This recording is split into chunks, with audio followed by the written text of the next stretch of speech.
Assalamualaikum warahmatullahi wabarakatuh.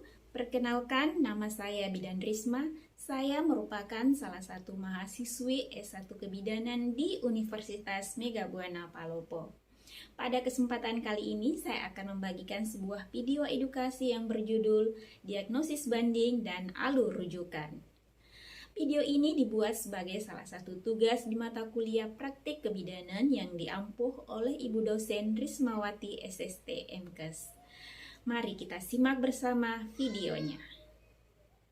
Diagnosis adalah penentuan jenis penyakit dengan cara meneliti atau memeriksa gejala-gejalanya. Bisa juga diartikan sebagai pemeriksaan terhadap suatu hal yang dialami oleh pasien. Merupakan kata yang digunakan oleh dokter untuk menyebut suatu penyakit atau gangguan kesehatan seseorang. Definisi diagnosa banding. Dalam ilmu kedokteran, diagnosis banding adalah pembedaan penyakit atau kondisi tertentu dari yang lain yang menghadirkan gambaran klinis serupa. Penentuan yang mana dari dua atau lebih penyakit atau kondisi yang dimiliki pasien dengan sistematis membandingkan dan mengkontraskan temuan klinis atasnya, atau biasa disebut juga dengan diferensial diagnosis. Semua data yang terhimpun akan menentukan relevan atau tidaknya diagnosis banding yang semula dipikirkan. Makin banyak data yang terhimpun, maka makin sedikit diagnosis banding yang dipikirkan. Perbedaan diagnosis kerja dan diagnosis akhir. Diagnosis kerja adalah kesimpulan yang dibuat setelah dievaluasi penemuan yang positif serta penemuan negatif yang bermakna dari anamnesis pemeriksaan fisik dan hasil laboratorium rutin.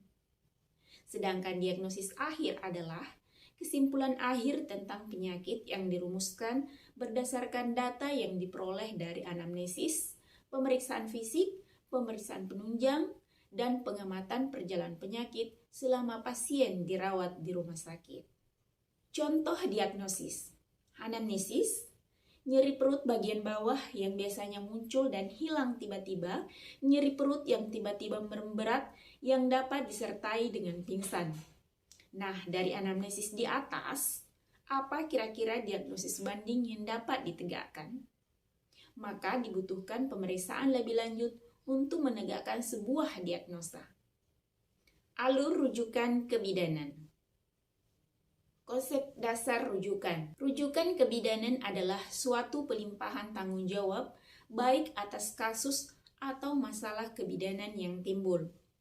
Sedangkan rujukan darurat kebidanan adalah rujukan kasus-kasus yang dapat dilaksanakan segera karena bila terlambat akan menyebabkan meningkatnya kesakitan atau morbiditas dan kematian atau mortalitas. Tujuan rujukan darurat kebidanan. Pertama, agar setiap ibu yang mengalami gawat darurat kebidanan mendapatkan perawatan dan pertolongan sebaik-baiknya. Dua, menjalin kerjasama dengan cara pengiriman pasien dari unit yang belum lengkap ke unit lengkap fasilitasnya. 3. Membuat jaminan akses pelayanan rujukan kasus-kasus darurat kebidanan dengan unit pelayanan yang lebih lengkap atau mampu. Yang keempat, menjalin pelimpahan pengetahuan dan keterampilan atau transfer of knowledge and skill melalui jawaban rujukan. Prinsip merujuk dan menerima pasien maternal dan neonatal. Mencegah 3 terlambat.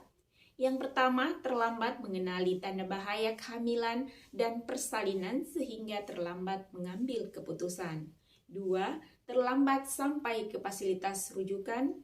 3. Terlambat mendapat pertolongan. Rujukan yang terencana adalah pasien yang diperkirakan dirujuk harus sudah dipersiapkan sebagai pasien rujukan sejak awal faktor risiko ditemukan. Nah, upayakan pasien dalam keadaan stabil. Kemudian di luar kompetensi petugas, pasien harus dirujuk apabila untuk penata laksanaan selanjutnya bukan menjadi kewenangan bagi fasilitas Polindes, Poskesdes, atau Puskesmas yang bersangkutan. Ingat, lakukan komunikasi awal dengan penerima rujukan. Pendekatan rujukan. atau biasa kita kenal dengan bakso kudaku. B. Bidan. Pastikan ibu atau bayi atau klien didampingi oleh tenaga kesehatan yang kompeten dan memiliki kemampuan untuk melaksanakan kegawat daruratan. A. Atau alat. Bawa perlengkapan dan bahan-bahan yang diperlukan seperti spoid, infuset, tensimeter, dan stetoskop.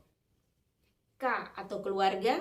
Beritahu keluarga tentang kondisi terakhir ibu atau klien dan alasan mengapa dirujuk. Suami dan anggota keluarga yang lain diusahakan untuk dapat menyetujui ibu atau klien ke tempat rujukan.